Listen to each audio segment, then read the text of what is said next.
ففیہ الزکاۃ۔ حسن بصری کہتے ہیں اگر دارالاسلام میں رکاز، دارالحرب میں رکاز ملے تو اس میں خمس واجب، دارالاسلام میں ملے تو اس میں زکوٰۃ واجب۔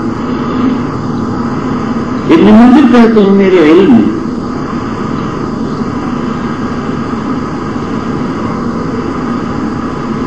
حسن بصری کے علاوہ کسی اور نے اس طرح کی تطبیق نہیں کی۔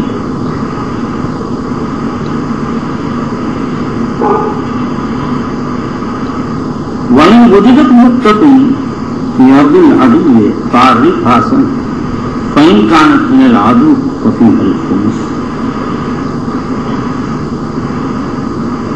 نقطے کی تعریف کی جائے، اگر کسی مسلمان کا ہو اس کو دے دیا جائے، کافر کا ہو تو اس میں خمس واجب ہو، کیونکہ وہ غنیمت کی حیثیت رکھتا ہے۔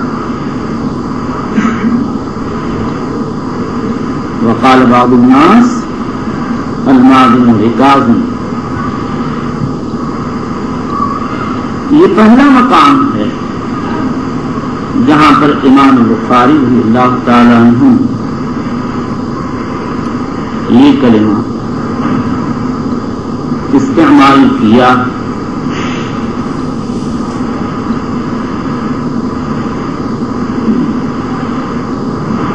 اور پوری کتاب 24 جگہ یہ کلمہ یہ آئے، یہاں سے لے کر کتاب الاقراء تک 7 جگہ، اور کتاب الاقراء میں 2 جگہ۔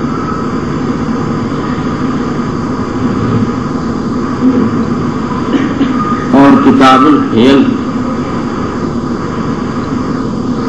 14 جگہ، کتاب الاحکام میں 1 جگہ، مجموعہ 24 ہو گیا۔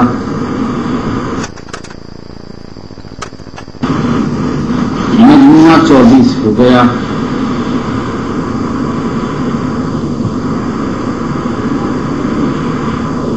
امام بخاری نے یہ اصطلاح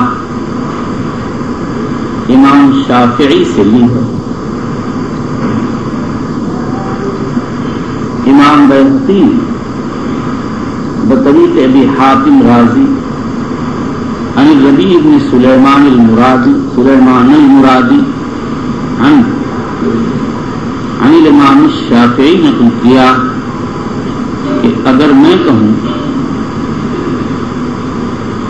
قال بعض اصحابنا کہ اس سے اہل مدینہ مراد ہے، اور اگر کہوں قال بعض الناس تو اس سے اہل عراق مراد ہے۔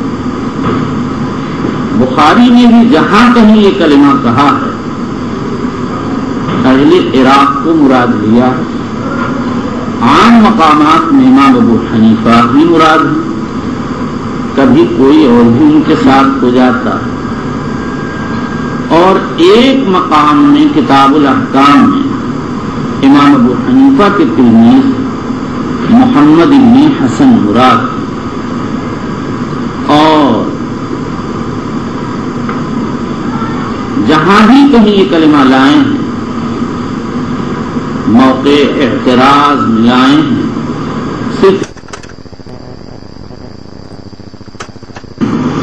صرف ایک آدھ جگہیں ایسی ہیں کہ جہاں بعض علماء یہ کہتے ہیں یہاں اعتراض مقصود نہیں ہے، اگر توفیق الہی رہی تو اس جگہ پر یہ بات بتائی جائے گی۔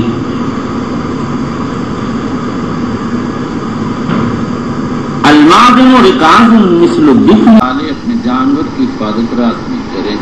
روایت مفصلہ ابو داؤد وغیرہ میں وارد ہوئی ہے۔ والویر جبار،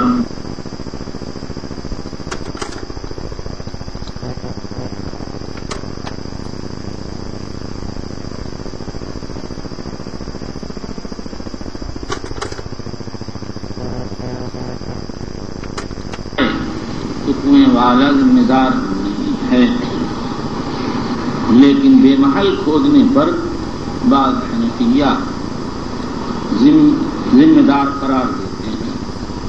چلو. وبالإسناد المتصل منا إلى أمير المؤمنين في حديث رسول الله صلى الله عليه وسلم أبي عبد الله البخاري رضي الله تعالى عنه قال باب قول الله تعالى والعاملين عليها ومحاسبة المصدقين مع الإمام. امام بخاری رحمۃ اللہ علیہ نے آیت کو ترجمہ بنا کر یہ اشارہ فرمایا ہے کہ عاملین مصارف زکوٰۃ میں سے ہیں. اور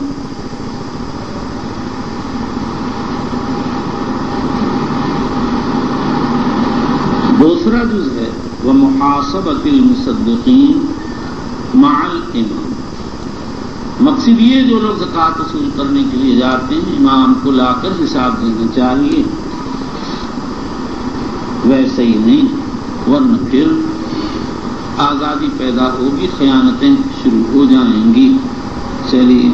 وبه قال حدثنا يوسف بن موسى قال حدثنا ابو اسامه قال حدثنا هشام بن عروه عن ابيه عن ابي حميد الساعدي قال استعمل رسول الله صلى الله عليه وسلم رجلا من الاسد على صدقات بني سليم يدعى ابن اللبيه فلما جاء حاسبه. ابن اللبيه جب زکات لے کر آئے تو حضور نے حساب دیا یہ کہاں سے آیا یہ کہاں سے آیا. وبالاسناد المتصل بنا الى امير المؤمنين في حديث رسول الله صلى الله عليه وسلم ابي عبد الله البخاري رضي الله تعالى عنه قال باب استعمال ابل الصدقه والبانها لابناء السبيل. باب استعمال ابل الصدقه والبانها لابناء السبيل. ابناء سبیل مصارف زکوٰۃ میں سے ہیں، اس لیے مصنف نے اس کو بھی یہاں ذکر فرما دیا. ابن بطال کہتے ہیں بخاری کا مقصد یہ ہے کہ صدقہ کو ایک صنف میں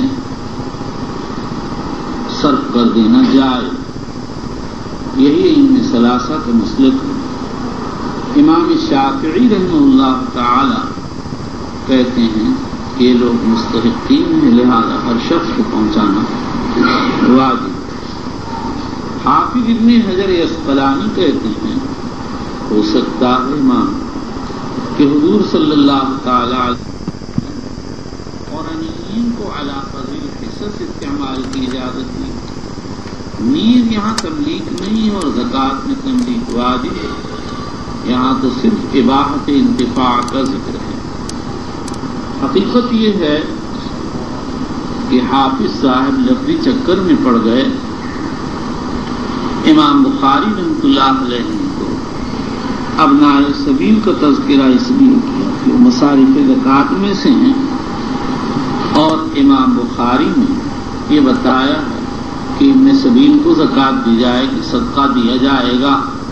جب وہ صدقے کے اونٹ کا دودھ استعمال کر سکتے ہیں تو ان کو صدقہ بھی دیا جا سکتا. اور ابن بطال نے جو صنف واحد کے اندر زکوٰۃ کے صرف کرنے کا مسئلہ چھیڑا یہ بظاہر مقاصد بخاری میں نہیں ہے، اور پہلے ایک اثر آ چکا ہے. وفی الرقاب والغارمین وفی سبیل اللہ کے ضمن میں فیہا معطیت اجزت، وہاں یہ مسئلہ آ چکا، اس لیے اس کو یہاں ذکر کرنے کی کیا ضرورت. اس کے بعد یہ سمجھیے زکوٰۃ کے 8 مصارف ہیں. امام بخاری نے 6 کے لیے تو صراحتاً تراجم منعقد کیے ہیں. مسکین کے لیے کوئی صریح ترجمہ نہیں لائے، حالانکہ ان کے پاس مسکین کی روایت موجود ہے. بہت ممکن ہے کہ انہوں نے وہاں مسکین کا مسئلہ ذکر فرمایا، اور یہ مسئلہ باب قول لا يسأل الناس الحافہ میں آ چکا، اور وہاں مسکین کا تذکرہ آ چکا. البتہ صنف سامع مؤلفۃ القلوب کے لیے امام بخاری نے کوئی ترجمہ منعقد نہیں کیا، اس لیے کہ ان کی شرط پر مؤلفۃ القلوب کے لیے زکوٰۃ دینے کے سلسلے میں کوئی صریح روایت موجود نہیں تھی. چلیے وبه قال حدثنا مسدد قال حدثنا يحيى عن شعبة قال حدثنا قتادة عن انس رضي الله تعالى عنه ان ناسا من عرينة اتوا المدينة فرخص رسول الله صلى الله عليه وسلم ان ياتوا بلا صدقة فيشربوا من البانها وابوالها فقتلوا الراعي واستاقوا الزود فارسل رسول الله صلى الله عليه وسلم فأتي بهم فقطع ايديهم واجلهم وسمر اعينهم وتركهم بالحرة يعوزون الحجارة. تابعوا ابو قلابة وثابت وحميد عن انس رضي الله تعالى عنه. وبالاسناد المتصل منا الى امير المؤمنين في حديث رسول الله صلى الله عليه وسلم ابي عبد الله البخاري رضي الله تعالى عنه قال باب واسم الامام بلا صدقة بيده. حضرت امام بخاری رضی اللہ تعالیٰ عنہ فرماتے ہیں امام صدقات کے اونٹوں کو اپنے ہاتھ سے گرداب لگائے تاکہ دوسرے اونٹوں سے ممتاز ہو جائیں تو سنت سے یہ چیز ثابت ہے. جمہور علماء ائمہ اربعہ کا ہی مسلک ہے کہ صدقہ اور دوسرے اونٹوں کو گرداب کے ذریعے ممتاز کر دیا جائے تو جائز ہے. اور بکریوں کے کان پر داغ لگایا جائے اور اونٹوں کے افخاذ پر. اور بعض لوگوں نے جیسے امام نووی وغیرہ نے حنفیہ کی طرف یہ نسبت کر دی کہ ان کے یہاں داغ لگانا جائز نہیں. یہ نقل غلط ہے. علامہ عینی رحمۃ اللہ علیہ اس کی تردید فرمائی ہے.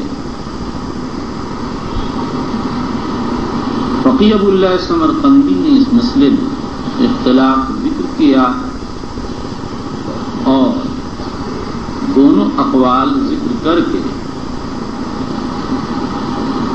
یہ انداز سے دونوں اقوال ذکر کیے ہیں اور ان کے انداز سے معلوم ہوتا کہ بضرورت داغ ناجائز ہے. البتہ چہرے میں داغ دینا تشویح کا سبب ہے اس لیے یہ ناجائز ہے. چلیے.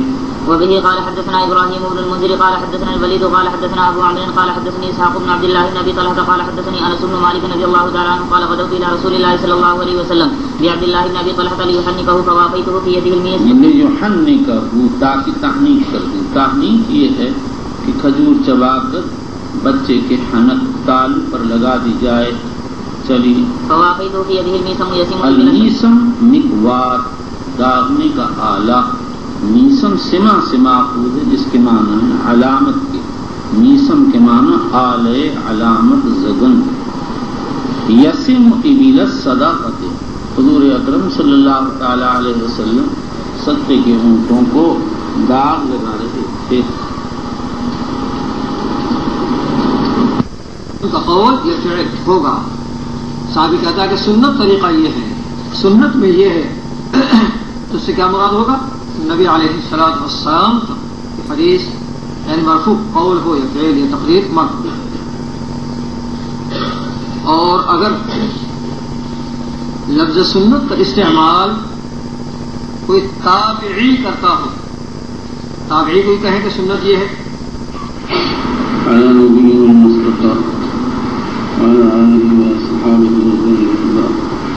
قالت التقى اللهم اغفر لنا وارحمنا وارزقنا لما تحب وترضى من القول والعمل من الفواحش والمعاصي والخطايا والزلل. اللهم اغفرنا واغفرنا واصلح لنا شأننا كله لا اله الا انت. ثم بعد وبالإسناد المتصل منا إلى أمير المؤمنين في حديث رسول الله صلى الله عليه وسلم أبي عبد الله محمد بن إسماعيل البخاري رضي الله عنه وأرضاه وأجزل ثوابه ووفقاه وحشرنا في زمرته ونفعنا بعلومه. قال باب فرض صدقة الفطر.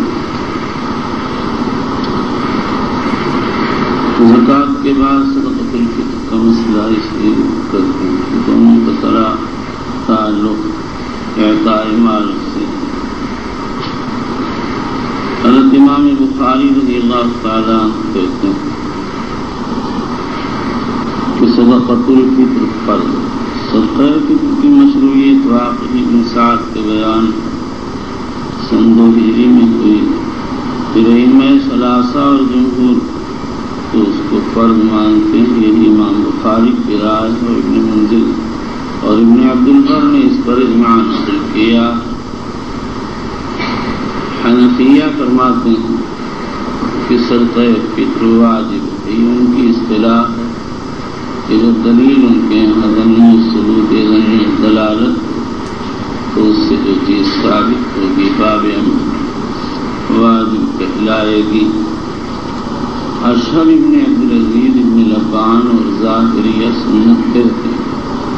ابو بکر ابن کیسان الاسم اور ابراہیم بن علیہ کہتے ہیں منسوخ ہو گیا، اس لیے کہ قیس ابن سعد کہتے ہیں امرنا رسول اللہ صلی اللہ علیہ وسلم بزکاة الفطر قبل ان تنزل رمضان فلما نزلت رمضان لم یامرنا ولم ینهنا، رواہ احمد والنسائی۔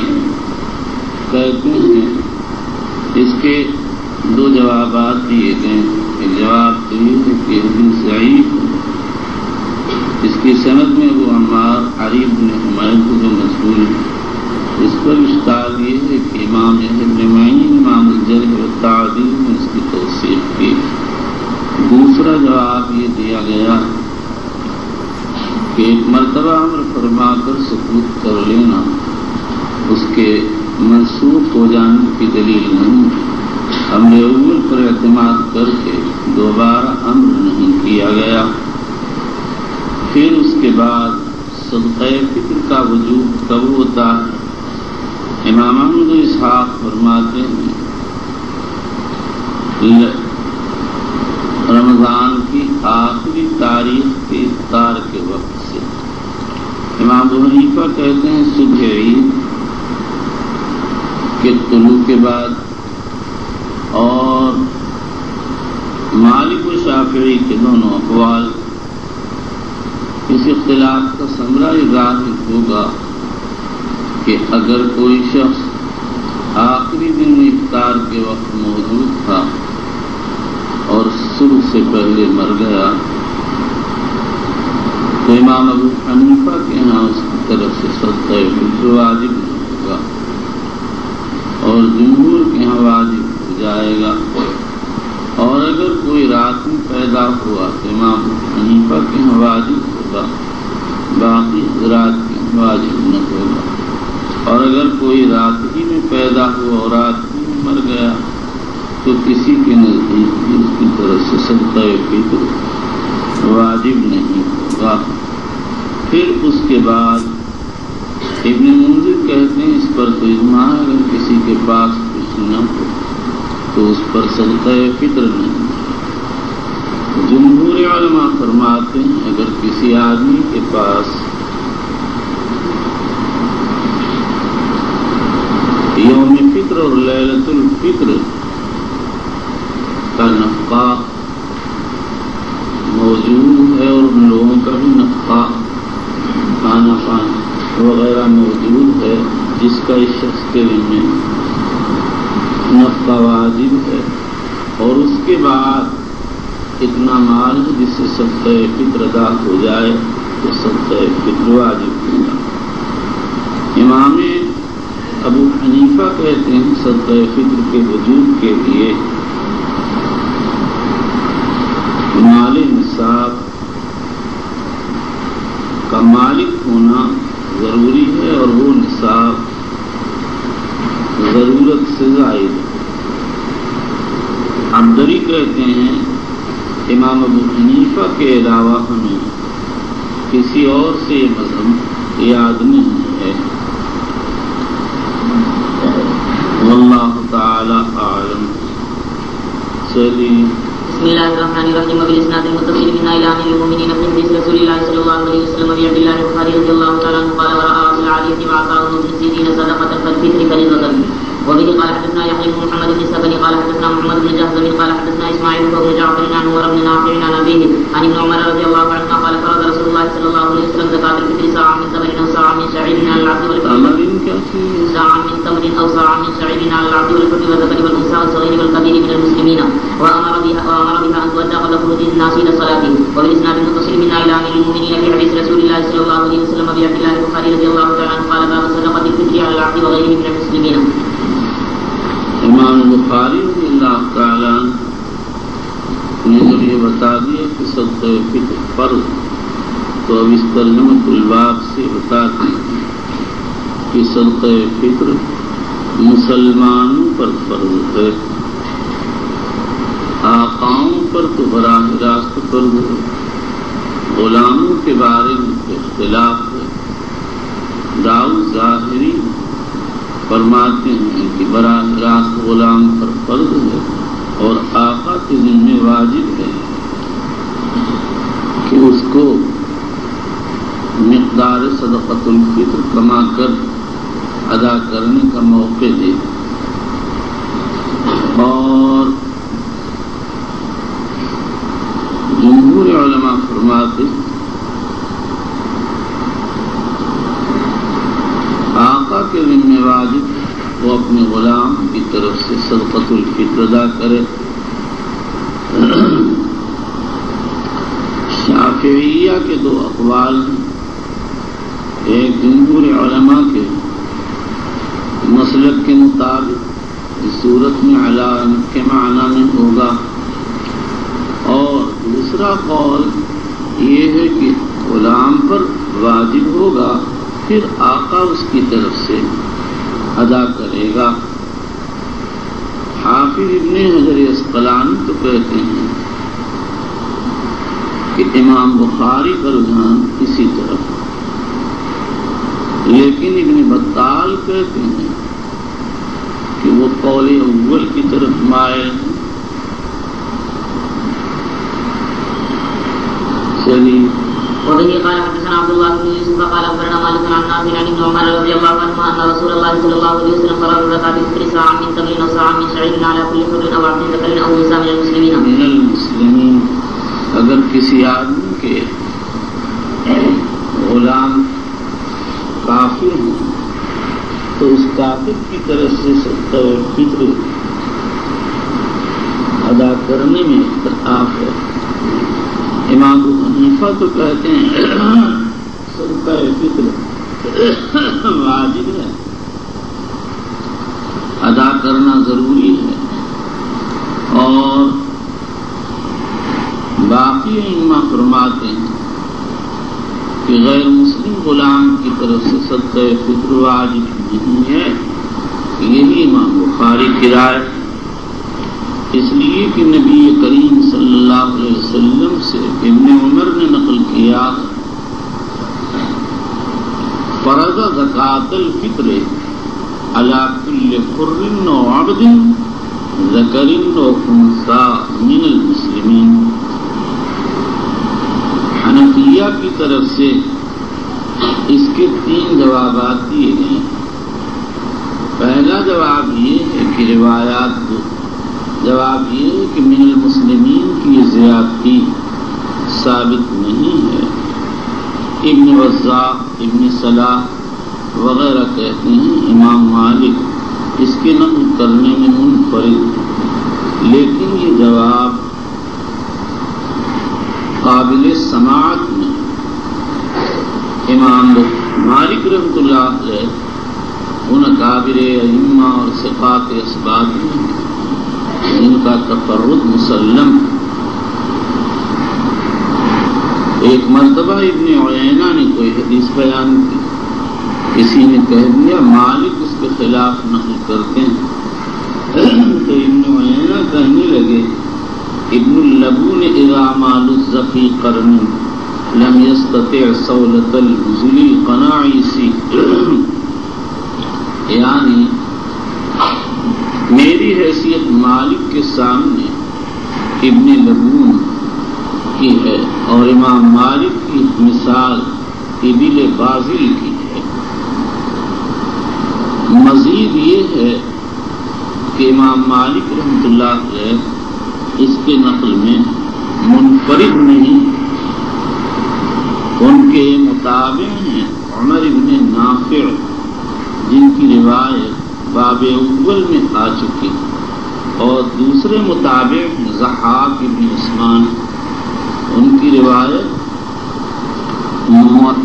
مسلم شریف میں وارد ہوئی ہے۔ اس کے علاوہ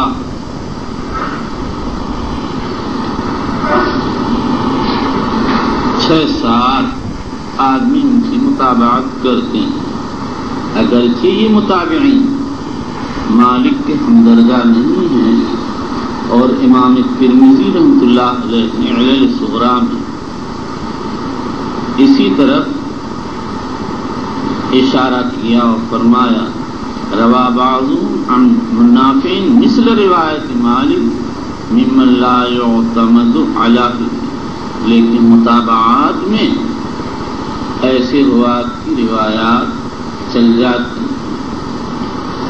اور انہوں نے جو زیادتی نقل کی ہے وہ دوسروں میں سے دوسرے کسی راوی کی روایت مخالف و معارض بھی نہیں ہے۔ نمبر 2، بعد امام طحاوی نے یہ جواب دیا کہ من المسلمین کا تعلق موالی سے، یعنی مسلمان آقاؤں کے ذمہ ادائیگی ہے۔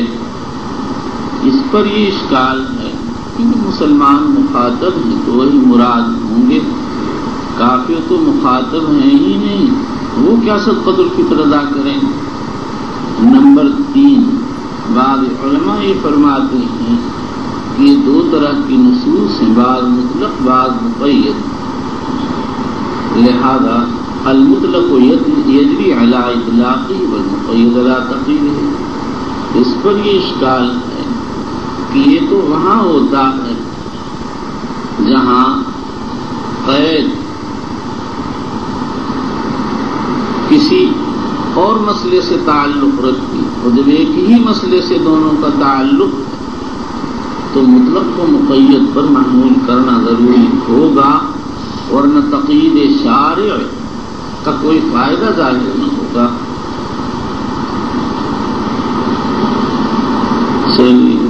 وإسناد المتصل منا إلى أمير المؤمنين في حديث رسول الله صلى الله عليه وسلم أبي عبد الله البخاري رضي الله تعالى عنه قال باب صدقة الفطر صاع من شعير۔ اس بات پر اجماع ہے کہ اگر جو سے صدقہ دیا جائے تو 1 صاع واجب جی۔ وبه قال حدثنا قبيصة بن عقبة قال حدثنا سفيان زندگی گزر گئی آپ وہیں کے وہیں۔ وبه قال حدثنا قبيصة بن عقبة قال حدثنا سفيان عن زيد بن أسلم عن إياد بن عبد الله عن أبي سعيد الخدري رضي الله تعالى عنه قال كنا نطعم صدقة صاع من شعير۔ وبإسناد المتصل منا إلى أمير المؤمنين في حديث رسول الله صلى الله عليه وسلم أبي عبد الله البخاري رضي الله تعالى عنه قال باب صدقة الفطر صاع من طعام۔ حدیث پاک میں صاع من طعام کا لفظ آیا تھا، اس لیے امام بخاری رحمۃ اللہ علیہ نے بھی عام ترجمہ منعقد کر دیا، اور ابو سعید خدری رضی اللہ عنہ کی روایت کنا نخرج زکوٰۃ الفطر صاع من طعام پیش کر دی۔ خطابی وغیرہ تو کہتے ہیں کہ اس سے حنطہ گندم مراد ہے، اسی لیے گندم کے بازار کو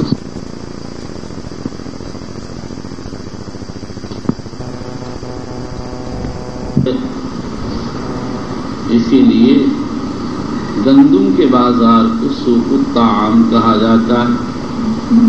ابن منذر نے اس پر یہ اعتراض کیا ہے کہ باب الصدقۃ قبل العید میں حدیث آ رہی ہے، اس میں ہے قال ابو سعید کان طعام الشعیر والزبیب والعقیق والتمر۔ معلوم ہوا کہ طعام سے ہنتا مراد، اور اس وقت حجاز میں ہنتا کی کثرت بھی نہیں تھی، عام طور سے شعیر وغیرہ استعمال ہوتا تھا۔ حافظ ابن حجر عسقلانی کہتے ہیں ہو سکتا کہ اس سے ذرہ مکئی مراد ہو، اس لیے کہ عام طور سے حجاز کے لوگ قوت میں مکئی کو استعمال کرتے تھے۔ میرا اپنا خیال یہ ہے کہ امام بخاری نے لفظ طعام کو عام رکھ کر یہ اشارہ فرما دیا کہ جو حبوب بھی مطعوم ہیں، حنطہ، مسجورہ، سب میں ایک ہی صاع واجب ہوگا۔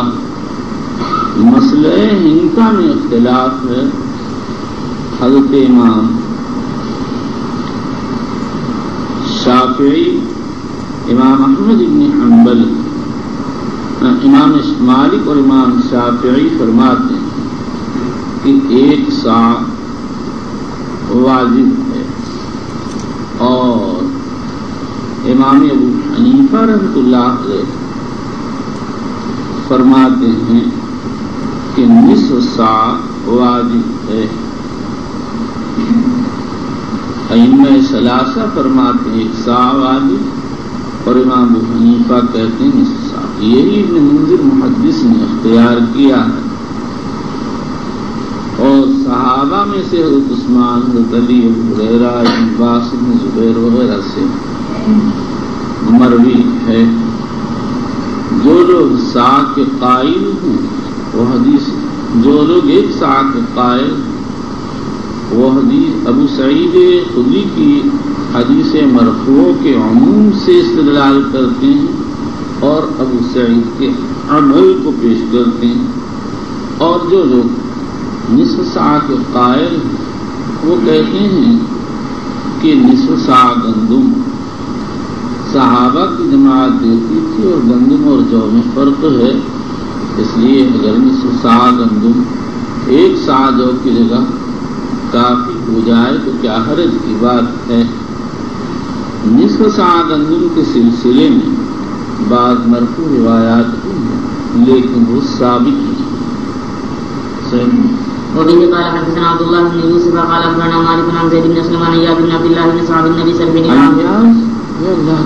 عن عياض بن عبد الله بن سعد بن ابي سرح بن العامري انه سمع ابا سعيد الخدري رضي الله تعالى عنه يقول كنا نخرج زكاة الفطر ساعة من طعام او ساعة من شعير او ساعة من تمر او ساعة من عقد او ساعة من زبيب. وبالاسناد المتصل من الى امير المؤمنين في حديث رسول الله صلى الله عليه وسلم ابي عبد الله البخاري رضي الله تعالى عنه قال باب صدقة الفطر ساعة من تمر. اس پر اجماع ہے کھجور 1 ساع دی جائے گی. چلیے. وبه قال حدثنا احمد بن يونس قال حدثنا ليس عن نافع عن عبد الله بن عمر قال امر النبي صلى الله عليه وسلم بزكاة الفطر ساعة من تمر او ساعة من شعير. قال عبد الله فتعالى الناس عيد له مدين من حنطة. وبالاسناد المتصل من الى امير المؤمنين في حديث رسول الله صلى الله عليه وسلم لوگوں نے برابر بنا دیا 1 ساع شعیر کے 2 مد حنطہ کو یعنی نصف ساع کو. 1 ساع 4 مد کا ہوتا ہے تو 2 مد کا آدھا ساع بنا. چلیے. وبالاسناد المتصل من الى امير المؤمنين في حديث رسول الله صلى الله عليه وسلم ابي عبد الله البخاري رضي الله تعالى عنه قال باب ساع من زبيب. امام بخاری کہتے ہیں اگر کوئی کشمش دے تو 1 ساع دینا ہوگا. یہی امام مالک، شافعی، احمد، اسحاق، ابو یوسف محمد ابن حسن اور جمہور علماء کا مسلک ہے اور امام ابو حنیفہ کی ایک روایت ہے اور اسی پر فتویٰ. جامع صغیر میں امام صاحب سے نصف ساع منقول ہے ولکن لم يدل له دلیل. اسی لیے محققین احناف نے یہاں پر جامع صغیر کی روایت کی طرف التفات نہیں کیا. ظاہریہ کہتے ہیں بس صدقہ فطر میں تمر الشعیر ہی جائز، اس کے علاوہ اور کچھ جائز ہی نہیں. چلیے. وبه قال حدثنا عبد الله بن منير انه سمع يزيد بن ابي حكيم العدني قال حدثنا سفيان عن زيد بن اسلم قال حدثني عياض بن عبد الله بن سعد بن ابي سرح عن ابي سعيد الخدري رضي الله تعالى عنه قال كنا نعطيها في زمان النبي صلى الله عليه وسلم ساعة من طعام او ساعة من تمر او ساعة من شعير او ساعة من زبيب. فلما جاء معاوية وجاءت السمراء قال غرام من هذا يعدل مدين. وبالاسناد المتصل من الى امير المؤمنين في حديث رسول الله صلى الله عليه وسلم ابي عبد الله البخاري رضي الله تعالى عنه قال باب الصدقة قبل العيد. امام بخاری کہتے ہیں صدقہ فطر عید میں جانے سے پہلے ادا کیا جائے. جمہور کے یہاں مستحب ہے، ابن حزم کے یہاں واجب ہے. چلیے. وبه قال حدثنا عبد قال حدثنا حفص بن ميسرة قال حدثني موسى بن عقبة عن نافع عن ابن عمر رضي الله عنهما ان النبي صلى الله عليه وسلم امر بزكاة الفطر قبل خروج الناس الى الصلاة. وبه قال حدثنا معاذ. اس کا فائدہ یہ ہے کہ غرباء و مساکین کو بھی خوشی کا موقع حاصل ہو جائے گا. اس لیے عید میں جانے سے پہلے صدقہ فطر نکال دینا چاہیے. چلیے. وبه قال حدثنا معاذ بن فضالة قال حدثنا ابو عمر حفص بن ميسرة عن زيد بن اسلم عن اياد بن عبد الله بن سعد عن ابي سعيد الخدري رضي الله تعالى عنه قال كنا نخرج في عهد النبي صلى الله عليه وسلم يوم الفطر ساعة من طعام. قال ابو سعيد وكان طعامنا الشعير والزبيب والعقيد والتمر. والعقيد امام بخاری کے پاس عقید کی روایت موجود ہے لیکن اس پر ترجمہ نہیں کیا. شاید وہ عقید کو کافی نہیں سمجھتے ہیں. اگر دوسری چیز موجود ہے. یہی امام شافعی کا ایک قول اور امام احمد کی ایک روایت. مالکیہ اور احمد دوسری روایت میں کہتی ہیں اگر عام طور سے شہر میں اسی کو قوت میں استعمال کیا جاتا ہے تو کافی. حنفیہ فرماتے ہیں کہ قیمت کا اعتبار کیا جائے گا. وبالإسناد المتصل منا إلى أمير المؤمنين في حديث رسول الله صلى الله عليه وسلم أبي عبد الله البخاري رضي الله تعالى عنه قال باب صدقة الفطر على الحر والمملوك. فرماتے ہیں حر و مملوک پر صدقہ فطر واجب ہے. علامہ ابن رشید کہتے ہیں اس ترجمے اور باب صدقۃ الفطر ہے.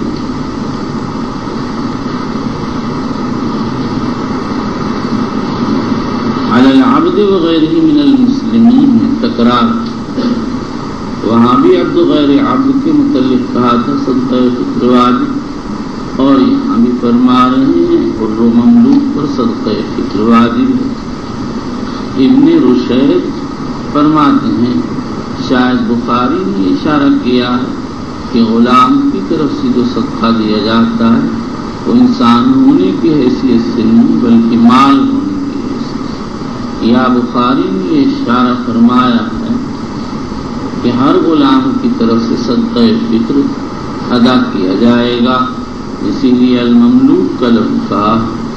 علامہ زین بن منیر رحمۃ اللہ علیہ فرماتے ہیں امام بخاری نے ترجمہ اولا سے تو یہ بیان کیا ہے کہ صدقۃ الفطر مسلمانوں پر واجب کفار پر بھی.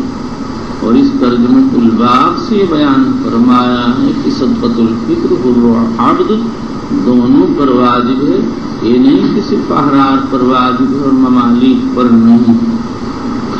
وبه قال وقال الزهري في نقل المملوكين للتجارة يزكى في التجارة ويزكى في الفطر. یعنی اگر کچھ غلام تجارت کی تو زکوٰۃ تجارت کے ساتھ صدقہ فطر بھی ادا کیا جائے گا. یہی جمہور کا مسلک ہے. ثوری اور حنفیہ کہتے ہیں کہ زکوٰۃ تجارت کے غلاموں میں زکوٰۃ تجارت واجب ہے, صدقہ فطر واجب ہے. امام بخاری نے زہری کا اثر لا کر جمہور کے مسلک کی طرف اپنا رجحان ظاہر کیا. وبه قال حدثنا ابو النعمان قال حدثنا حماد بن زيد قال حدثنا ايوب عن نافع عن ابن عمر رضي الله عنهما قال فرض النبي صلى الله عليه وسلم صدقة الفطر او قال رمضان على الذكر والانثى والحر والمملوك صاعا من تمر او صاعا من شعير فعدل على الذكر والانثى آپ نے مذکر پر فرض کیا. اس پر یہ منصوص بھی ہے مجمع علیہ. انثى عورت پر فرض کیا. عورت پر براہ راست فرض ہے یا اس کے خاوند پر؟ امام حنیفہ اور ثوری کہتے ہیں کہ عورت پر فرض ہے اور ائمہ ثلاثہ کہتے ہیں اس کے خاوند پر. والمملوک اور حر پر ہے, یہ مسئلہ مجمع علیہ ہے, اور مملوک پر اجمالی طور پر تو اجماع ہے کہ مملوک پر صدقہ فطر ہے. لیکن اس کے بعد جمہور علماء فرماتے ہیں صرف مسلم کی طرف سے واجب. حنفیہ مسلم کافر سب کی طرف سے واجب کہتے ہیں. پھر آگے بھی اختلاف براہ راست غلام پر واجب ہو یا آقا پر واجب ہو, اب یہ بحث بیان کی جا چکی ہے. چلیے سام من تمرین و سام شعیر, ایک سا تمر دے یا ایک سا جو. چلیے فعدل الناس به نصف ساع من بر فقال ابن عمر يعطي التمر فأعوذ أهل المدينة من آوذ افتقر, اہل مدینہ تنگی میں مبتلا ہو گئے. چلیے فأعطى شعيرا وكان ابن عمر فأعطى شعيرا, تمر نہیں ملا تو شعیر ادا کیا. وكان ابن عمر يعطي على الصغير والكبير حتى إن كان عن الصغير والكبير حتى إن كان لا يعطي عن بنية. فرماتے ہیں کہ ابن عمر ہر چھوٹے بڑے کی طرف سے صدقہ فطر ادا کرتے تھے تاکہ میرے بچوں کی طرف سے بھی ادا کرتے کیونکہ وہ ان کے غلام نافع کی اولاد کو. چلیے وكان ابن عمر يعطيها الذين يقبلونها یعنی بیت المال کے لوگ جو وصول کرنے کے لیے آتے تھے ان کو دیتے تھے. چلیے وكانوا يعطون قبل الفطر بيوم أو يومين. عید الفطر سے 1 یا 2 دن پہلے دے دیا کرتے تھے. امام احمد فرماتے ہیں 2 دن پہلے دینا جائز، یہ مالک کی روایت. امام شافعی کہتے ہیں رمضان کی پہلی تاریخ کو دے دینا جائز. امام ابو حنیفہ کہتے ہیں اگر کسی کے پاس نصاب غنا ہو تو مطلقاً تقدیم جائز. امام مالک اور ابن حزم ظاہری کہتے ہیں مطلقاً تقدیم جائز نہیں ہے، عید کے دن دینا پڑے گا.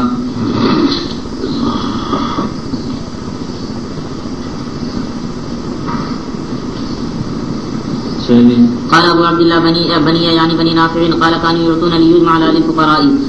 بتا دیا کہ يعطيها الذين يقبلونها سے مراد بیت المال کے زکوٰۃ وصول کرنے والے فقراء ہیں.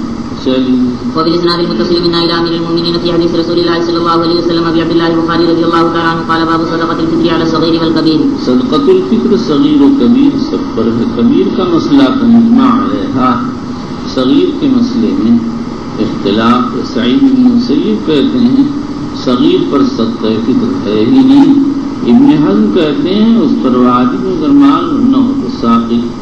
جمہور کہتے ہیں اس کے مال میں واجب ہے اور اگر نہ ہو تو جس پر اس کا نفقہ واجب ہے اس کو دینا پڑے گا.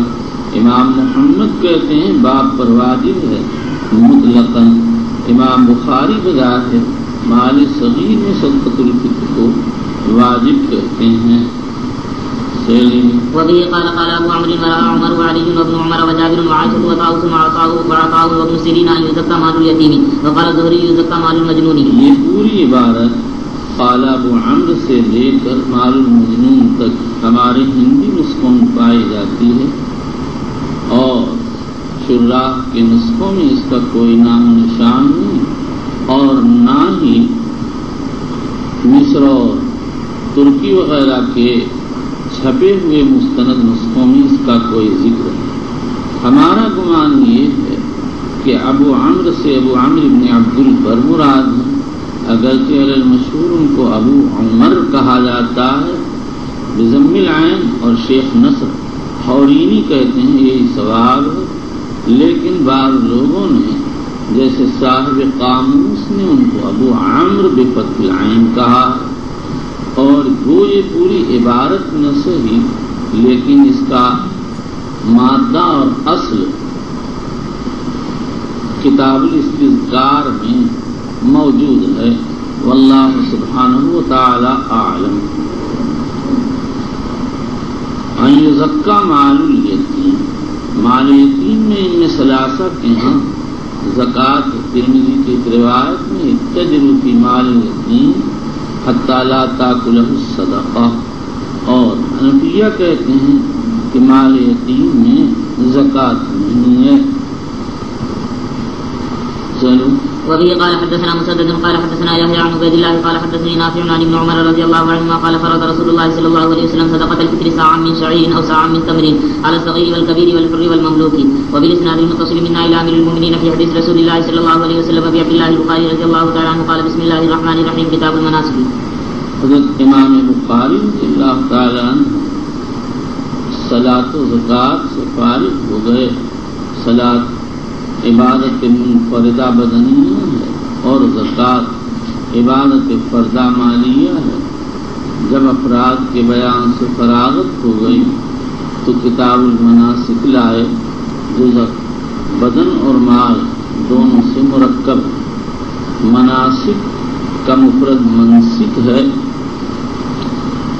یہ لفظ مصدر، ظرف مکان، ظرف زمان تینوں کے لیے استعمال کیا جاتا ہے. نسک کہتے ہیں عبادت کو. منسک حج کے مخصوص زمانے اور حج کے مخصوص مواقع کے لیے بولا جاتا ہے جہاں اللہ کی خاص عبادت ہوتی ہے. یہاں پر بخاری شریف کے نسخوں میں اختلاف ہے. بعض میں کتاب المناسک ہے اور بعض میں کتاب الحج ہے. مناسک کے متعلق مختصر بات کہی جا چکی. حج کے معنی لغت میں قصد کے آتے ہیں، اور بعض علماء جیسے خلیل اور ابن قتیبہ کہتے ہیں القصد الی المعظم. شاعر کہتا ہے واشهد من عوف حولا كثيرة يحجون السب الزبر قامل مزعفرا. اور اصطلاح شریعت اور حج کے ہا پر کسرہ اور فتح دونوں جائز ہے. بعض کہتے ہیں فتح مصدر ہے کسرہ اسم، اور بعض عکس کے قائل ہیں. اس کے بعد یہ سمجھیے کہ شریعت میں حج نام ہے بیت الحرام کے اعمال مخصوصہ کے نیت سے قصد کرنے کا. پھر اس کے بعد آگے یہ اختلاف ہے کہ کون سا عنوان راجح ہے. بعض علماء بلقینی وغیرہ فرماتے ہیں کتاب المناسک کا عنوان راجح ہے، اس کے عموم میں حج و عمرہ دونوں داخل ہیں. میں کہتا ہوں یہ بعید ہے، اس لیے کہ امام بخاری رحمۃ اللہ علیہ ابواب حج سے فراغت کے بعد ابواب عمرہ کا مستقل عنوان منعقد کیا اور اس کے ابواب لے آئے. اس سے معلوم ہوتا ہے کہ حج کا عنوان راجح ہے. وبالاسناد المتصل منا الى امير المؤمنين في حديث رسول الله صلى الله عليه وسلم ابي عبد الله البخاري رضي الله تعالى عنه قال باب وجوب الحج وفضله. حضرت امام بخاری رضی اللہ تعالی عنہ اس ترجمۃ الباب میں دو چیزیں ذکر کی ہیں، ایک یہ کہ حج واجب ہے، دوسرے ذو الفضیلت. انہوں نے جو آیت یا روایت پیش کی ہے اس سے وجوب حج تو ثابت ہوتا ہے، لیکن فضیلت کسی لفظ سے صراحتاً نہیں نکلتی. شراح کرام فرماتے ہیں کہ امام بخاری رحمۃ اللہ علیہ نے حج کی فضیلت حدیث سے ثابت کی ہے. حدیث میں یہ وارد ہے کہ عورت نے کہا ان فریضۃ اللہ علی عبادہ فی الحج ادرکت ابی شیخا کبیرا لا یثبت علی الراحل قطع حج قال نعم. بخاری سے یہ اشارہ دیتے ہیں کہ حج اتنی اہم عبادت ہے کہ اس میں نائب بنانے کی ضرورت پڑتی ہے. خود میں کر سکے تو اپنا نائب مقرر کرے. ہمارے جو شیخ رحمۃ اللہ علیہ فرماتے ہیں کہ امام بخاری نے فضیلت کو آیت سے ثابت کیا. آیت میں وَلِلَّهِ عَلَى النَّاسِ حِجُّ الْبَيْتِ مَنِ اسْتَطَاعَ إِلَيْهِ سَبِيلًا. اللہ نے حج البیت کو اپنی طرف منسوخ کیا. اور جیسا بڑا ہوتا ہے، جیسا منصوب لے ہوتا ہے، ویسی چیز کی قدر ہوتی ہے. دیکھو وزیر کی طرف سے ایک حکم آئے تو اس کی قدر و قیمت اور ہوتی ہے، گورنر کی طرف سے ہو تو اور درجہ ہوتا ہے، اور کلکٹر کی طرف سے ہو تو اور. تو جب رب العالمین نے حج کی اضافت اپنی طرف کی تو اس سے حج کی زبردست اہمیت فضیلت معلوم ہوئی. ہمارا خیال یہ ہے کہ امام بخاری رضی اللہ عنہ نے یہ ترجمہ بالاجمال منعقد کیا ہے، اور مقصد یہ ہے کہ حج واجب بھی ہے اور ذو الفضیلت بھی ہے. وجوب کو تو انہوں نے اسی آیت اور اسی حدیث سے ثابت کیا ہے جو اس باب میں درج کی ہے، اور فضیلت کو آئندہ آنے والی حدیث والحج المبرور لیس له جزاء الا الجنہ سے ثابت فرمایا ہے. اس کے بعد یہ سمجھیے کہ حج کا وجود کتاب و سنت سے ثابت ہو اور اس کے رکن ہونے پر امت کا اجماع ہے. اس میں اختلاف ہے کہ حج کی فرضیت کب ہوئی ہے. بعض حضرات تو کہتے ہیں ہجرت سے پہلے، لیکن امام شافعی کی رائے ہے کہ ہجرت کے بعد حج فرض ہوا ہے. یہی جمہور علماء کا مسلک ہے. اس کے بعد پھر سن 1 سے لے کر سن 10 تک کے 10 اقوال ہیں اور ایک قول 9 اور 10 کے مابین تردد کا ہے۔ ان اقوال میں سب سے زیادہ معروف سن 6 کا قول ہے۔ امام نووی اور حافظ ابن حجر نے اس کو جمہور سے نقل کیا ہے اور امام ابن کثیر نے امام شافعی سے نقل کیا ہے، لیکن امام شافعی کی کتابوں میں مجھ کو صراحت کے ساتھ یہ بات نہیں ملی۔ امام بیہقی جو نصوص شافعی کے زبردست عارف ہیں، انہوں نے بھی یہ بات امام شافعی سے براہ راست نقل نہیں کی۔ البتہ وہ یہ کہتے ہیں کہ آیت تم الحج حدیبیہ کے سارے سے ملتی ہے، لہذا معلوم ہو گیا کہ اکابر احناف میں سے علامہ آفندی نے جو اکابر احناف میں سے اسی دلیل کی بنیاد پر اس قول کو اختیار فرمایا ہے، لیکن حافظ ابن قیم رحمۃ اللہ علیہ نے اس پر یہ اعتراض کیا ہے کہ آیت میں اتمام کا امر ہے۔ میں کہتا ہوں کہ اتمام فرع ہے ابتدا کی، اور جب اتمام واجب تو ابتدا بھی واجب ہوگی۔ ابن قیم کی طرف سے جواب یہ ہے، ہو سکتا ہے کہ ابتدا واجب نہ ہو لیکن شروع کر دینے کے بعد واجب ہو جائے۔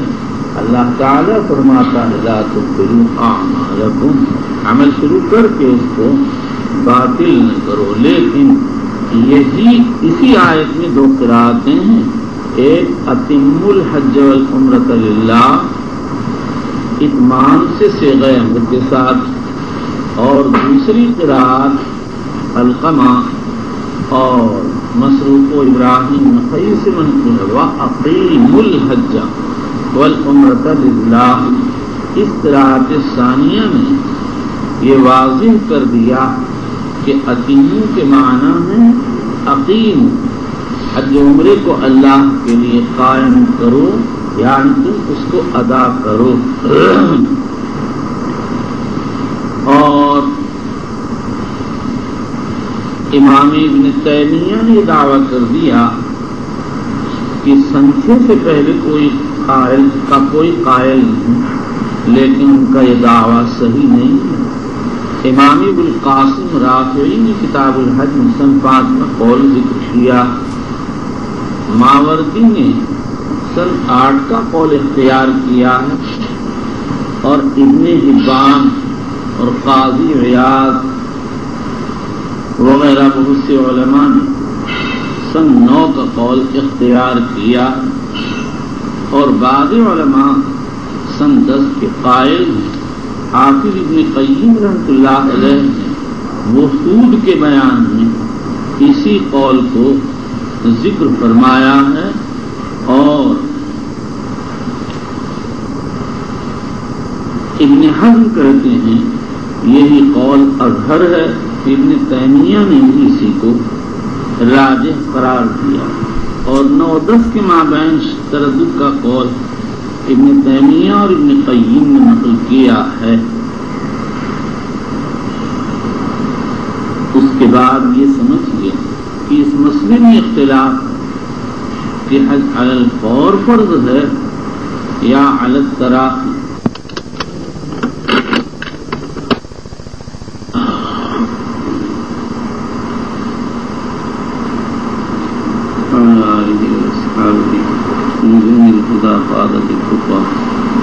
اللهم اغفر لنا وارحمنا ومشايخنا وعلمنا ما جهلنا ووفقنا لما تحب وترضى من القول والعمل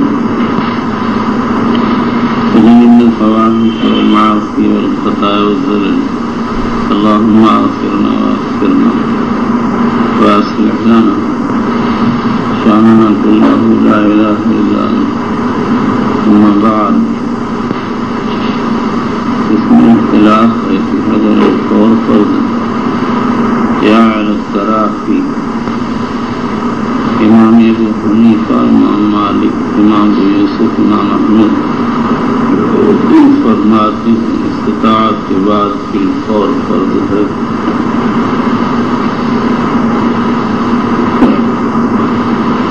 امام سفیان ثوری، امام محمد، امام شافعی رحمۃ اللہ علیہ اور مالکیہ دوسرے قول میں فرماتے ہیں علی التراخی فرض ہے، توسع ہے انسان کے لیے، چاہے اسباب کے جمع جانے کے فوراً بعد کر لے، تاخیر سے کر لے۔ البتہ اگر حالات سے معلوم ہے کہ واقع زندگی کا مسئلہ نہیں تو پھر تعین ہو جائے گا، اسے ٹال کر جو لوگ یہ کہتے ہیں کہ حج علی التراخی فرض ہے، وہ دلیل یہ پیش کرتے ہیں کہ حج کی فرضیت سن 6 ہجری میں ہوئی۔ آیت کریمہ وَأَتِمُّ الْحَجَّ وَالْعُمْرَةَ لِلَّهِ سن 6 ہی میں اتری ہے، اور نبی کریم صلی اللہ تعالی علیہ وسلم حج سن 10 میں کیا۔ یہ تاخیر دلیل ہے کہ حج علی الفور فرض نہیں۔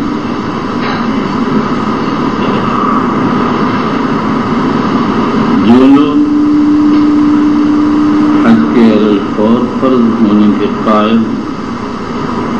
وہ اس کے 2 جوابات دیتے ہیں۔ پہلا جواب تو یہ ہے کہ سن 6 میں فرضیت کو ہم تسلیم ہی نہیں کرتے ہیں، بلکہ حج کی فرضیت سن 10 ہجری میں ہوئی ہے یا سن 9 میں۔ ابن حبان، ابن رشد کبیر، قاضی اعظم قرطبی، فیروز آبادی وغیرہ کی رائے یہ ہے کہ سن 9 میں فرض ہوا، اور علامہ سفارینی نے یہ حنابلہ سے اور ابن مفلح نے اکثر حنابلہ سے نقل کیا۔ صاحب در مختار جو حنفیہ کے اکابر فقہا میں اسی کے قائل۔ حافظ ابن قیم کہتے ہیں جو لوگ اس سے پہلے فرضیت کے قائل ان کے ہاتھ میں کوئی دلیل یعنی دلیل سالم نہیں۔ اور ابن قیم نے جیسا کہ میں نے بتایا بعض جگہ لکھا سن 10 میں فرض ہوا۔ علامہ ابن حزم کہتے ہیں یہی اثر ہے، اور اسی کو امام ابن تیمیہ نے راجح قرار دیا، اس لیے کہ اصل فرائض میں یہ کہ جب اللہ کا حکم آئے اس کو فوراً ادا کیا جائے، اس میں تاخیر نہ کی جائے۔ اور آیت اتم الحج سے سن 6 میں فرضیت نکالنا مشکل ہے، کیونکہ اتمام کے معمول ہونے سے اصل حج کا معمول ہونا لازم نہیں آتا۔ اور اگر یہ کہا جائے کہ علقمہ اور ابراہیم النخعی وغیرہ و مسروق کی قراءت تقیم الحج ہے تو یہ کہا جائے گا کہ یہ قراءت شاذہ، قراءت متواترہ اتمام سے ہے، وہی مقدم ہے۔ اور اگر بالفرض یہ تسلیم کر لیا جائے کہ حج کی فرضیت سن 6 میں ہوئی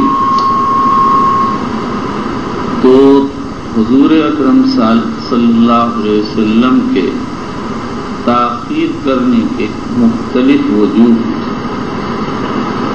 اول تو نسی کی وجہ سے شعور میں گڑبڑ ہو گئی، دوسرے ممکن ہے اس وقت نبی کریم صلی اللہ علیہ وسلم کو استطاعت میں، تیسرے آپ مشرکین کی مخالطت کو جو ننگے طواف کرتے تھے پسند نہیں کرتے. چوتھے، اللہ تعالیٰ کے یہاں تکوینی طور پر یہ مقدر تھا کہ آپ کے حجۃ الوداع اور جمعے کا وقفہ جبکہ زمانہ لوٹ کر اپنی جگہ پہنچ گیا ہے، اس لیے یہ حج مؤخر کیا گیا. حج کی حکمت، ہر عبادت اپنے اندر کوئی نہ کوئی حکمت رکھتی ہے.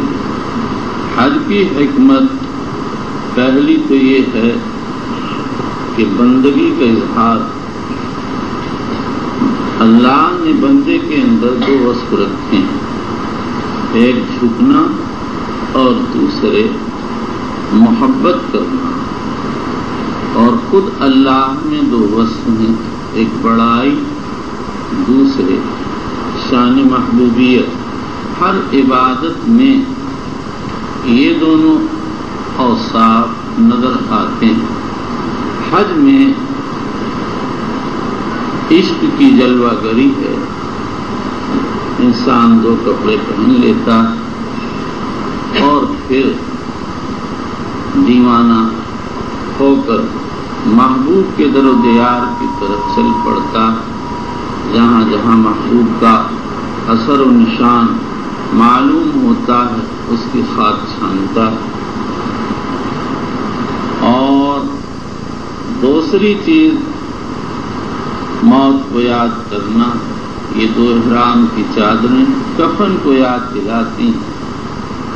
اور تیسری چیز مسلمانوں سے ملاقات اور علوم و معارف کا اکتساب ہے. یہ جو کتاب الحج کے ابتدا میں صبح بھی بیان کیے سب لکھ کے دے دیں گا. چلیے. بسم الله الرحمن الرحيم. وبالاسناد المتصل منا الى امير المؤمنين في حديث رسول الله صلى الله عليه وسلم ابي عبد الله البخاري رضي الله تعالى عنه قال قول الله تعالى ولله على الناس حج البيت من استطاع اليه سبيلا ومن كفر. من استطاع اليه سبيلا. استطاعت سبیل سے مراد جمہور کے آزاد و راحلہ. مالکیہ کہتے ہیں امکان الوصول عادتاً آدمی اگر کعبے تک پہنچ سکتا تو حج فرض ہے. حتیٰ کہ اگر کوئی پیدل چلنے کا عادی ہے اور بھیک مانگ کر کام چلا لیتا ہے تو اس کے لیے یہی ضروری ہے. وَمَنْ كَفَرَ فَإِنَّ اللَّهَ غَنِيٌّ عَنِ الْعَالَمِينَ. اور اگر کوئی انکار کرتا ہے، حج نہیں کرتا، تو اللہ کو کسی کی پرواہ نہیں، سارے عالم سے مستغنی ہے. بے شک. چلیے. وبه قال حدثنا عبد الله بن يوسف قال اخبرنا مالك عن ابن شهاب عن سليمان بن يسار عن عبد الله بن عباس رضي الله عنهما قال كان الفضل رديف رسول الله صلى الله عليه وسلم فجاءت امرأة من خثعم فجعل الفضل كان الفضل رديف رسول الله صلى الله عليه وسلم. جب حضور صلی اللہ علیہ وسلم مزدلفہ سے منی کو آ رہے تھے تو فضل آپ کے پیچھے سوار تھے. چلیے. فجعل الفضل ينظر اليها وتنظر اليه وتنظر اليه. یہ قسمیہ بڑی حسین جمیل کی کتاب الاستیزان آ رہا ہے. امرات من خثعم وضیعہ. اور خود فضل کے متعلق آئے گا کہ وہ خود حسین و جمیل تھے. فجعل الفضل ينظر إليها وتنظر إليه. امام عیاض فرماتے ہیں کہ ابناء الجلابیب کے نزول سے پہلے کا قصہ ہے، لیکن اس میں اشکال ہے کہ تو حضور کی بالکل آخر زندگی میں ہوا ہے. کیا اس وقت حضور صلی اللہ علیہ وسلم نے عورتوں کو نقاب کا حکم نہیں دیا؟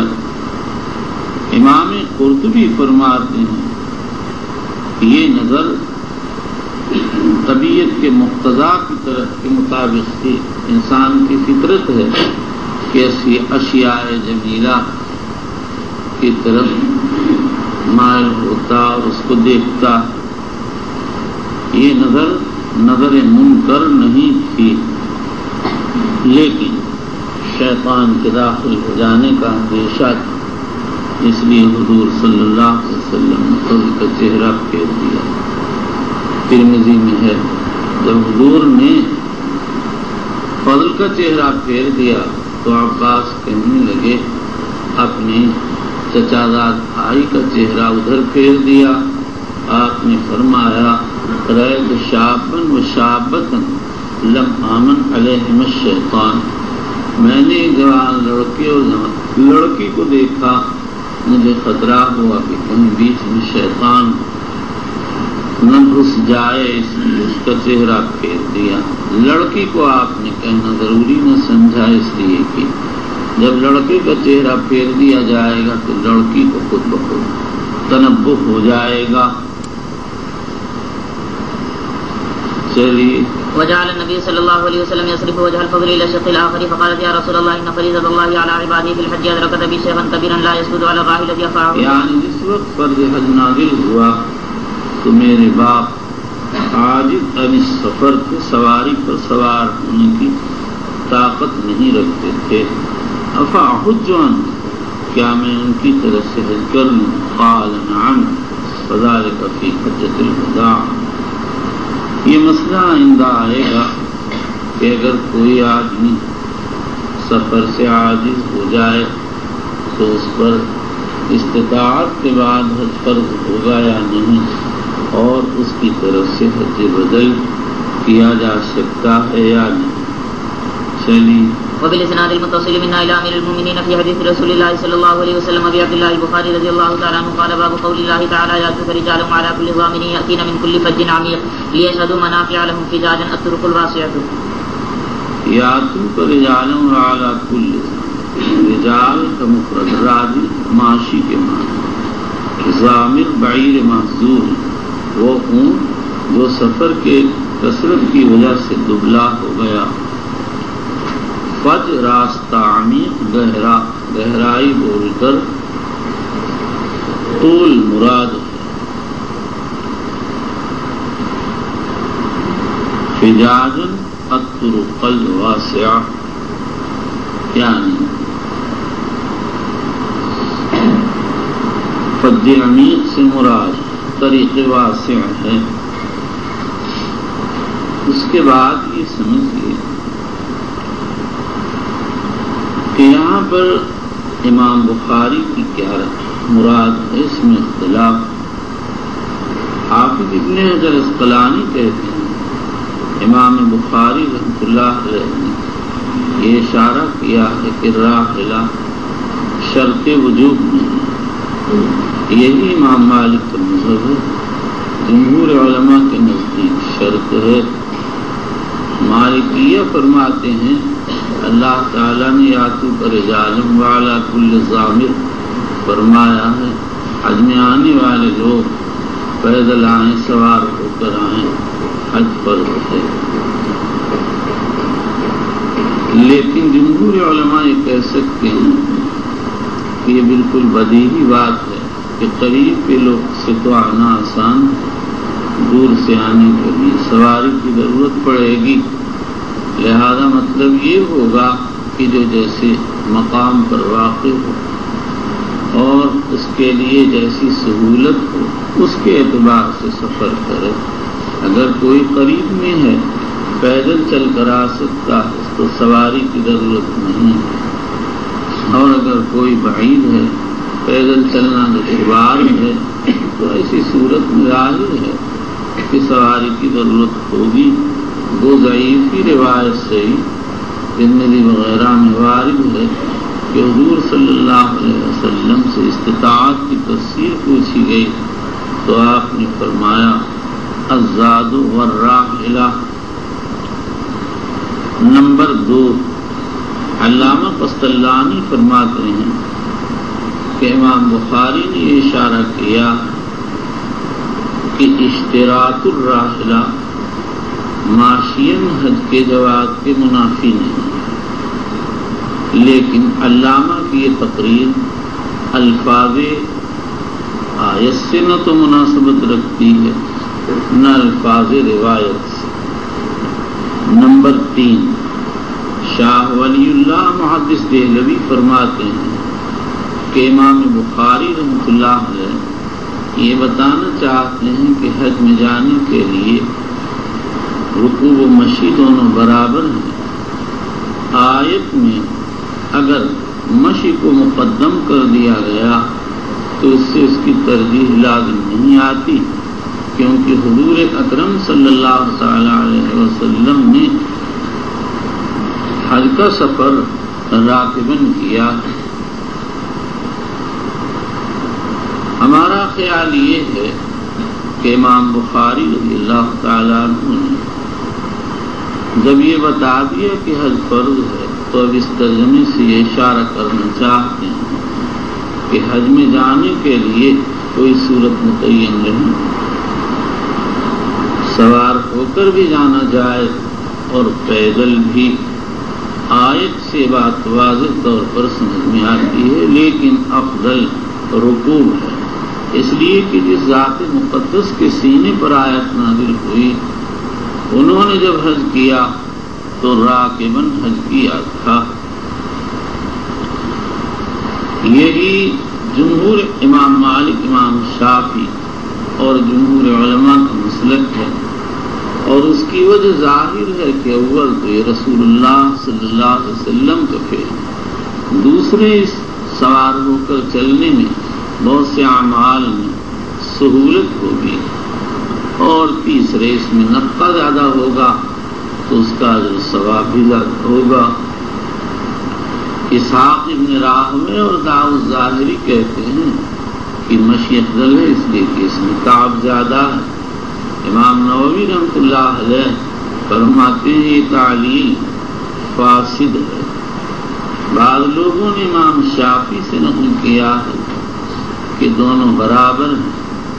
امام غزالی وغیرہ کی رائے یہ ہے یختلف باختلاف الاحوال والاشخاص، بعض حالات میں اور بعض اشخاص کے لیے رکوع بہتر ہے، اور بعض حالات میں اور بعض اشخاص کے لیے مشی بہتر ہے۔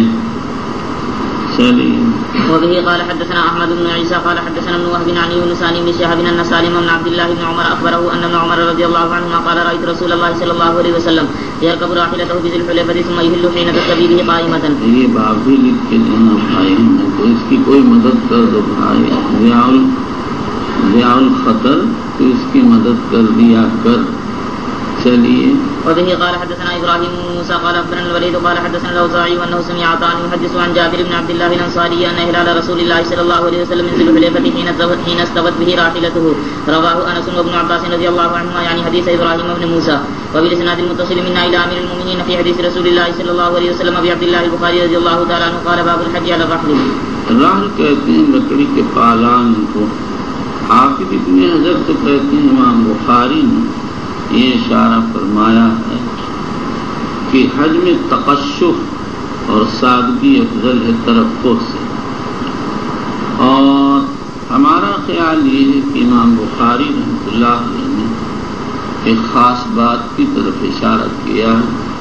سلف میں اختلاف تھا کہ راحل پر حج کرنا افضل ہے یا شغدف پر، جو زمانے کی بہت مزین قسم کی